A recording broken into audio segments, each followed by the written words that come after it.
সকাল থেকে বিকেল এই এলাকায় সবসময় থাকে জমজমাট ভিড়। কি রয়েছে এখানে যার টানে লেগেই থাকে এত মানুষের আনাগোনা? উত্তর একটাই, শুটকি মাছ। যারা এই শুটকি খেতে ভালোবাসেন তাদের জন্যে এই এলাকা স্বর্গসম। শীতকাল মানেই মিঠে রোদ, গরম ভাত আর ঝাল ঝাল লাল লাল শুটকি। এই চিরাচরিত বাঙালি রসনার টানেই প্রত্যেক বছর শীত পড়তেই জমে ওঠে জলপাইগুড়ির ধূপগুড়ি এলাকার শুটকি মাছের বাজার।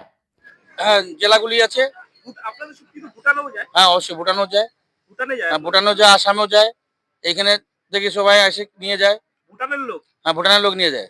আপনাদের হ্যাঁ হ্যাঁ হ্যাঁ, ভুটানে চলে যাচ্ছে, আসামে চলে যাচ্ছে, আর আশেপাশের জেলাগুলো তো আছেই। আর এমনি যারা কিষানরা আছে, কৃষকরা আছে, তারাও কিন্তু একবার বাহাল তবিয়তে মাল কিনছে, যাচ্ছে, নিয়ে যাচ্ছে, খাচ্ছে।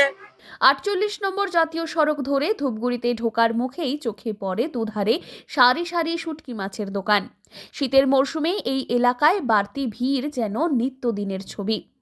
জাতীয় সড়কের এই অংশকে অনেকেই তাই এখন শুটকির স্বর্গ বলেই ডাকছেন। কি কি রয়েছে এখানে? নোনা ইলিশ শুটকি, ভোলা শুটকি, নানান ধরনের শুটকিতে ভরে উঠেছে এই বাজার। ভর্তা, ঝোল কিংবা ভাজা সব ধরনের রান্নার উপযোগী শুটকি এখানে মিলছে সহজেই। মানিক বর্মন, কোথা থেকে আসে? কুচবিহার থেকে আসছি। কি কি মাছ নিলেন আপনি? আমি মন ভোলা নিলাম, পুঁটি মাছ নিলাম, আর আর একটা বোধহয় কি মাছ বললো ওটা।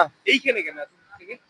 আসলাম একটু কাজে, তাই এখানে দেখলাম যে একটু ভালো বাজারটা, এখান থেকে আমি একটু শুটকি মাছ নিয়ে নিলাম। দাম বা ইত্যাদি? দাম মোটামুটি 350, 280। মাছের কোয়ালিটি খুব সুন্দর, ভালো। ব্যবসায়ীদের দাবি, ধূপগুড়ির শুটকির কদর শুধু স্থানীয় এলাকাতে সীমাবদ্ধ নেই। ভুটান কিংবা আসামের বিভিন্ন প্রান্তেও এখান থেকে নিয়মিত শুটকি পাঠানো হয়। শীতের সকাল কিংবা সন্ধ্যায় জাতীয় সড়কের ধারে গাড়ি থামিয়ে বহু মানুষ শুটকি কিনতে ভিড় করেন। ক্রেতাদের সুবিধার জন্য অধিকাংশ দোকানেই রয়েছে পার্সেল পরিষেবার ব্যবস্থাও।